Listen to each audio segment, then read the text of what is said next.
evening and welcome to a program devoted entirely to Lefties Losing It. Let's start with this bit of wisdom from the man who wants to be president. Yes, Tim Walz, the worst ever vice presidential candidate, wants to go one better and be the worst ever presidential candidate. Listen here as he argues that Democrats should have gone harder embracing DEI, wokeness, open borders. We let them define the issue on immigration. We let them define the issue on DEI, and we let them define what woke is. We got ourselves in this mess because we weren't bold enough to stand up and say, you damn right we're proud of these policies. We're going to put them in, and we're going to execute them. Republicans everywhere should be praying that the Democrats listen to him, because they will never ever win the White House again if they double down on that idiocy. Now, talking about doubling down on idiocy and lunacy, time to check in with the ladies of The View. And here Joy Behar claims that no sitting president has ever criticised his predecessor before Donald Trump. She actually said this. They also have a tendency to blame the Biden administration. Yeah. It's like, move on. That ship has sailed. I never remember in my lifetime a sitting president trashing a previous president. I've never heard that before. Your hero, Joe Biden, wanted to put his predecessor in prison, Joy. We don't have time for all the hours upon hours of footage of Joe Biden trashing Donald Trump. So here's just 20 seconds of him repeating a dangerous debunked lie about Donald Trump and then saying we should lock him up. When the president was asked what he thought had happened, Donald Trump said, and I quote, "There are very fine people on both sides. My God." That's what he said. Bizarre. It sounds like if I said this 5 years ago, you'd lock me up. We got to lock him up. Now to a woman who would no doubt be a finalist in the Victim Olympics. Here is a woman living in the West choosing to subjugate herself behind a niqab, a dehumanising face covering, and then complaining about how hard it is to eat in public. I was struggling to eat in a veil at the beach, and this happened. Usually it's a struggle for me to eat outside anywhere, and sometimes I can always just pull up my veil like this, eat through here. But I actually found a better solution. This is my solution, guys. We actually have a tent. There is a window, so I can just put it down when I'm eating, have my bagel, turn around, and lift my veil and eat this way. Everything's covered, right, Nags? You can't see anything? You can't see anything, no. I can also turn around and eat. I just have to put this up. Can I have a bite? No. Can I be in there when you're eating? I don't want you in here when I'm eating. Bye. Hey, but isn't it so sad that you have to rely on a tent to eat? Yeah, it's sad, so make more female-only accessible places. Oh dear, it's like chopping off your legs and complaining about not being able to walk. You know what? There are a number of Muslim-majority countries, more than 50 in fact, where you can have all sorts of women-only areas, and those countries are also full of millions of oppressed women, many of whom would love to be free of the veil, to be free in the West. Perhaps you can swap places with one of them.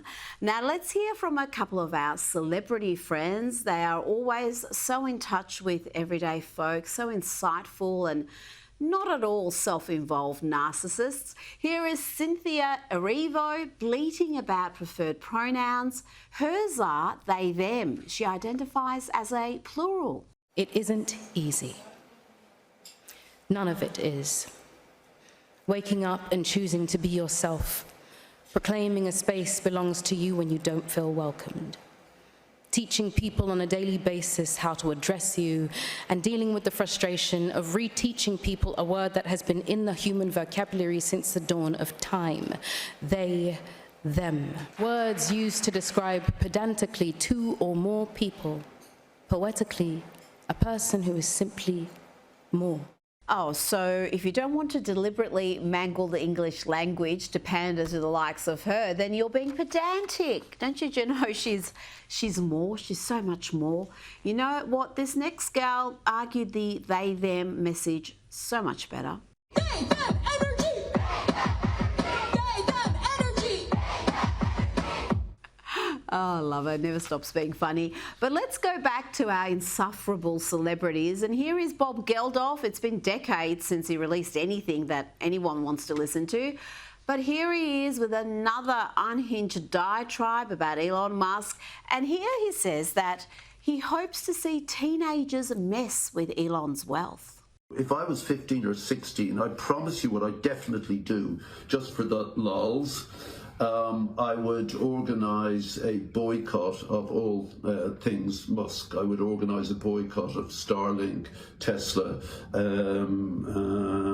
Twitter, X. And I'd do it because I'd nothing to lose. But how amazing if you could mess with this guy's vast, inappropriate wealth. Now, we are seeing a lot of Elon Musk-inspired derangement from lefties. Watch these damaged people scream shame at a dude in a Tesla.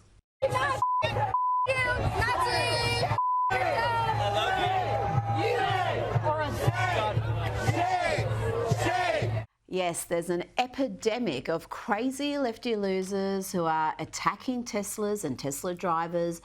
And these attacks are becoming increasingly violent. Watch what happened to this 61-year-old woman.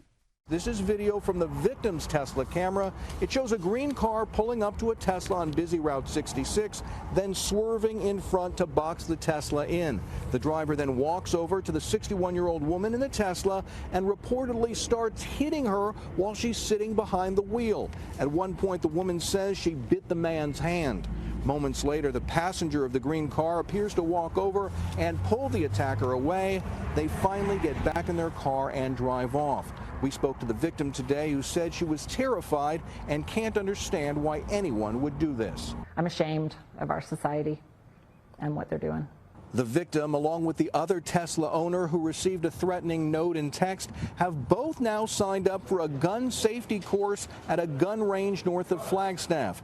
They tell us they don't feel safe right now. Unbelievable. Attacking a 61-year-old woman. Hopefully that lefty loon is behind bars and soon. This next lefty has been arrested for allegedly driving into a pro-Trump protester with his car. We just learned that a 70-year-old man was arrested after Meridian police say he hit another man with his car during today's demonstrations at the Tesla dealership in Meridian. Police say 70-year-old Christopher Talbot of Meridian made an obscene gesture towards a counter-protester and then hit him with his car. Police say the victim had been driving a truck with pro-Trump flags and had just parked and gotten out of his car when Talbot hit him.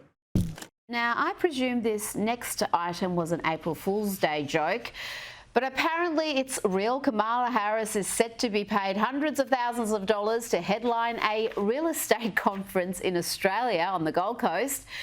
And wowee, one of those land rats love hearing an inspirational speech from this fine orator. I can imagine what can be and be unburdened by what has been, you know? You think you just fell out of a coconut tree? You know, when we talk about our children, I know for this group, we all believe that when we talk about the children of the community, they are children of the community. We all watched the television coverage of just yesterday. That's on top of everything else that we know and don't know yet, based on what we've just been able to see. And because we've seen it or not doesn't mean it hasn't happened. But just limited to what we have seen. Oh, gosh, I miss her. Now, you may have heard of the concept of FAFO, where you F around and find out. Well, this next dude found out all right. Here he is being confronted by the owner of the Tesla he vandalized, allegedly. Write a check. You just bought a Tesla. I can wipe it off with a towel. No, it's not. No, it is a hate crime, sir. It is a hate crime. Did you write a swastika on there? I'm sorry you're upset. Did you write a swastika? It didn't even work. I'm sorry you're upset. It didn't even work. Really? These lefties are vile. Let's go back to that interaction and see if this guy understands that the FAFO equation is real. The more you F around, the more you're going to find out. It's at the police right now. It's being fingerprinted. What do you mean it's being fingerprinted? Because they're trying to track you down. Thankfully, Facebook tracked you down. I said, I'm sorry. For what? And I apologize. For what? I have nothing against your car, and I have nothing against you. So why would you write a swastika on a Tesla? Obviously, I have something against Elon Musk, but that's not the way to show Elon Musk owns that car because it was bought and paid for. It was bought and paid for a long time ago. That's why it's misguided, and obviously, I did not intend to do this. Oh, he didn't mean to do it. He doesn't like Elon Musk. He's since been charged with a number of offences, including criminal mischief and harassment. Now, this mindless vandalism from the left is nothing new, nor are attacks against cars. They've been doing it for years. It just wasn't directed exclusively to Teslas in the past. Here is an oldie but a goodie. A lefty caught keying a vehicle because it had a pro-Trump sticker. I think he's more scared of the wife than the cops. Imagine being married to this aging soy boy. The green Toyota Tundra pickup truck that you walked up to, you don't remember what you did? What did you do to it? I scratched it. Why? Was it the bumper sticker? And she's got a sticker that says, "Let's go Brandon" or something. Yeah, I guess it infuriated me. That's the only reason you did it? You don't know who owns the truck or anything? Yeah, that's the only reason I did it. Was it a key? No, it's my key fob. Yeah. Do you know which key you used? No, I have no idea. I'm guessing you know it's expensive to repaint a truck. I'm gonna have to repaint the truck. Did you? Stupid, idiotic, and I'm gonna get something in the truck. Get the fucking much up. And you should. Yeah. But I made a stupid mistake. Mr. Brothers, here's the unfortunate news. She wants to press charges, so I have to take you to jail, sir, so they should turn around. When you damage someone's property over $1,000, it's a felony. And we're training on you? For a felony criminal mischief. That's a felony? It's about $6,000 to repaint the truck. He has to go to jail, and tomorrow morning we'll have first appearance in front of a judge. Stupid. And I regret to inform you that the awfuls are at it again. Awfuls, that stands for affluent white female lefties. It's time to speak up. They're rolling back segregation. They are rolling back segregation. To be clear, the Civil Rights Act of 1964 is still in place and has not been disbanded. But we know what their goal is. There is always step one in a process, and we absolutely know what their goal is. She must think if you repeat something, it makes it true. Let's hear from this white saviour and her fever dreams about Trump bringing back segregation like he's some sort of Democrat. This time, white people, we are the ones that are going to be on the front crossing that bridge. Do you hear me? We are the ones that are going to stand in the streets. Our black countrymen have done their time at the front of the lines, and it is our turn. It is our turn to face the water hoses and to face the dogs and to face the tear gas because we have let this happen. Not on my watch. Not on her watch, folks. Imagine being so unhinged with fantasies about the return of segregation. Do these people have jobs? By the way, that video has had millions of views, gone viral on TikTok and elsewhere. Perhaps this next lady saw this video because she seems rather animated and thinks she's going to encounter white-only signs across America. Let me walk into a business and see a whites-only sign. I'm white. I'm about as white as they get. Look at how pale I am, man. And I will use every ounce of that white privilege I've got to absolutely up their day. This next woman is perfectly okay with property being destroyed. Destruction of property is a perfectly viable source of protest. No harming humans, obviously. Yeah. Human life is sacred no matter whose it is.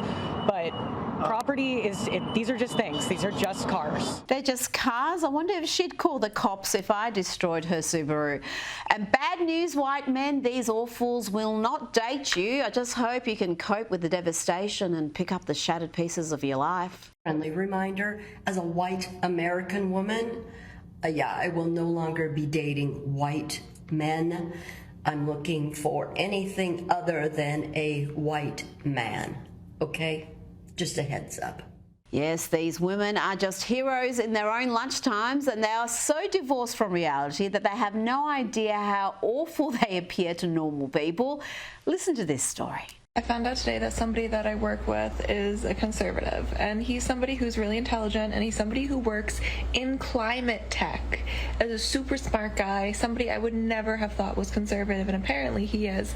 And it's surprising, and it's disgusting. But what's most surprising to me is the level of sudden hatred that I have for him. Sudden hatred for this man who I used to respect suddenly just went boop, and I hate him now. Now to 60 Minutes and Leslie Stahl, who is rightly being criticised for this absurd question to American-Israeli man Keith Segal, who was kidnapped and starved by Hamas terrorists. I saw sexual assault with female hostages.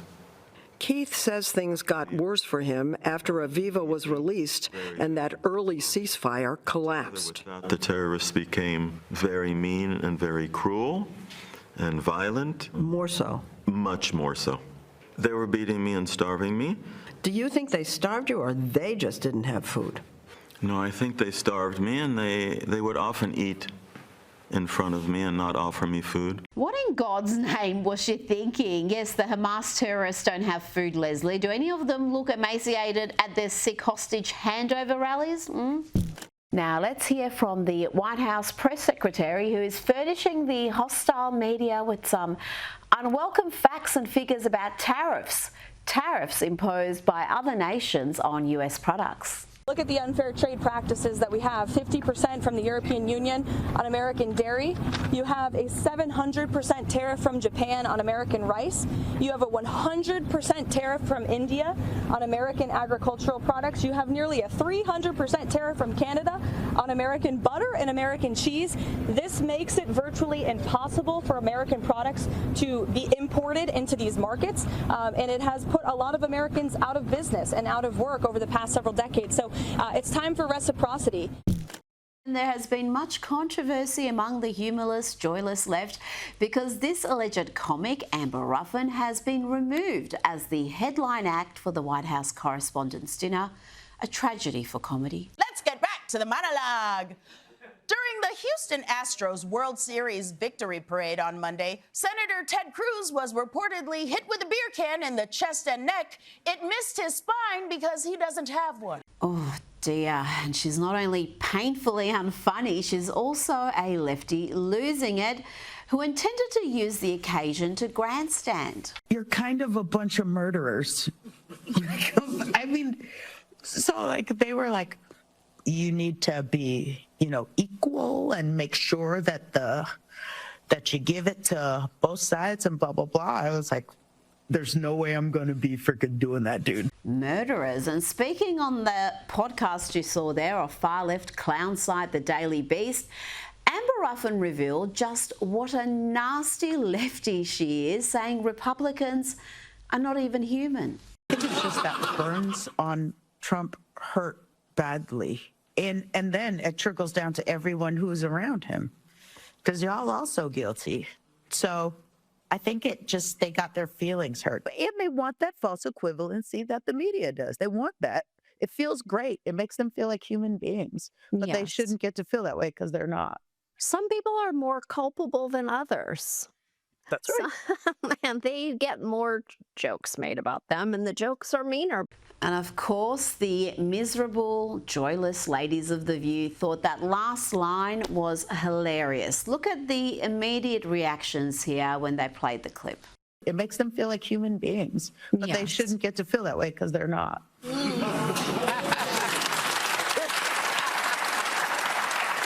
Charming. Think they all need psychological help, but just not from this next lady who claims to be a psychologist.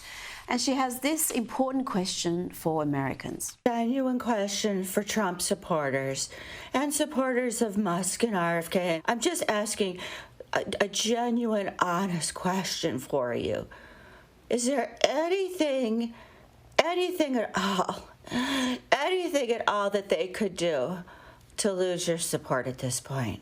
Yes, if Trump, Musk, RFK, any of them appear with a septum ring, I'm going to assume that they have lost their minds and disregard anything they have to say. That's all it's going to take.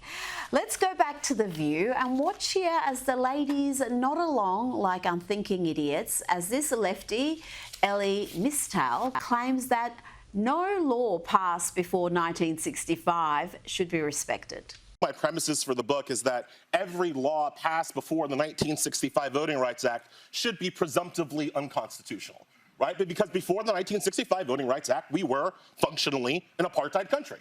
Not everybody who lived here could vote here. So why should I give about some law that some old white man passed in the 1920s, like the Immigration and Nationality Act. I must confess, I have never seen a Star Wars film or Star Trek film. Couldn't tell you if there is a difference between the two. And it's just as well that I have been spared these movies, because according to the lefty star of the latest franchise, John Boyega, Star Wars fans are racist, white elitist, and the film has occupied the whitest space. They're pandering. Let me tell you, Star Wars always had the vibe of being in the most whitest elite space. Like, this franchise is so white that it's like a black person existing in that was something. And you can always tell it's something when some Star Wars fans try to say, well, we had Lando Calrissian and had Samuel L. Jackson. It's like telling me how many cookie chips are on the cookie dough. I'm like, bro, it's just, they just scattered that in there, bro. They're okay with us playing the best friend, but once we touch their heroes, once we lead, once we trailblaze, it's like, oh my God, it's just a bit too much. Now I feel like a cookie. That was a bit of a odd analogy, wasn't it? To DC now, where Republican politicians are fighting back against the soy boy lefty protesters, and they are being savage. Here is Tim Burchett. Do you trust Trump's national security team to keep our war plans top secret? Do you trust your mother every night to fix your Hot Pockets and make sure your Game Boy is turned on? Oh my word. He said, do you trust your mother every night to fix your Hot Pockets and make sure your Game Boy is turned on? Brilliant, brilliant. And here is Jim Banks being accosted by a left-wing activist who has been sacked from his taxpayer role. Hi, I was a worker at HHS. I was fired illegally on February 14th. There are many people who are not getting social service programs, especially people with disabilities. Are you going to do anything to stop what's happening? You probably deserved it. I deserved it? You probably deserved it. I deserved it. Dude, wow. That's sad. Yeah, that's great to hear. Why did I deserve it? Because you seem like a clown.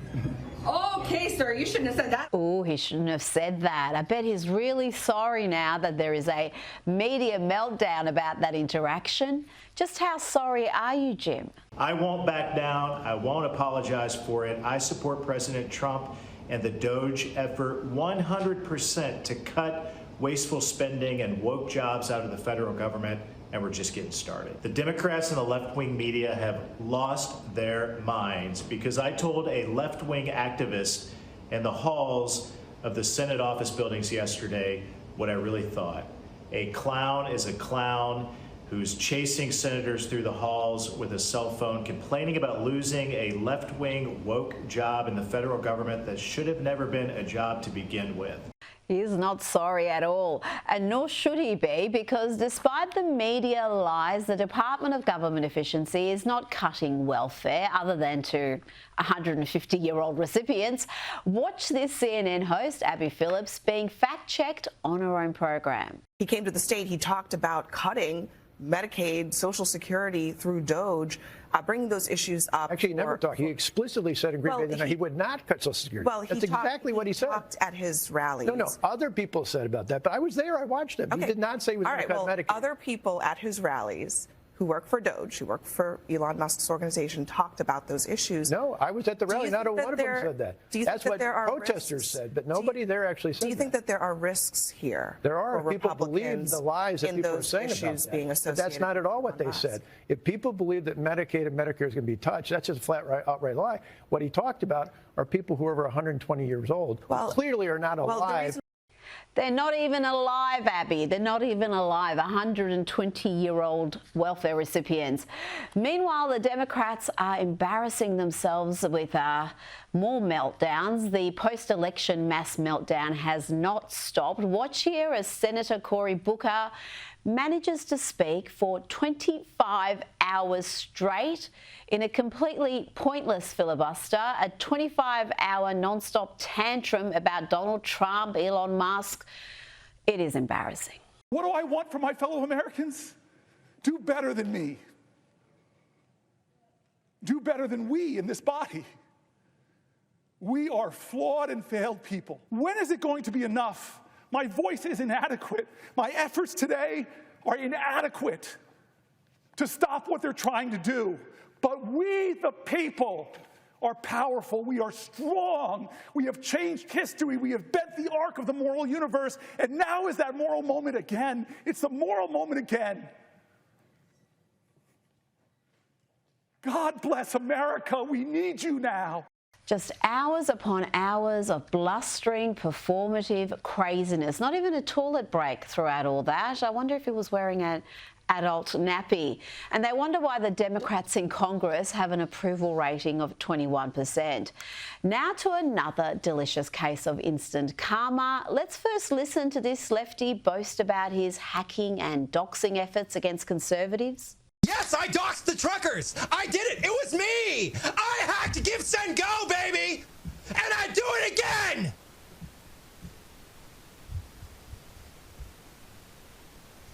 I'd do it 100 times. I did it. I did it. Come at me. What are you going to do? What are you going to do to me, huh? What are you going to do to me? Well, charge you with various offenses. Arrested and charged with stealing data from the Texas Republican Party. According to a press release from the Department of Justice, 37-year-old Aubrey Cottle faces multiple charges after allegedly hacking TexasGOP.org back in 2021. Cottle is accused of downloading a backup of the web server and sharing personal and other sensitive information. The charges were filed in an Austin federal court. If convicted, he faces 5 years in prison in the U.S. and could also face additional charges in Canada.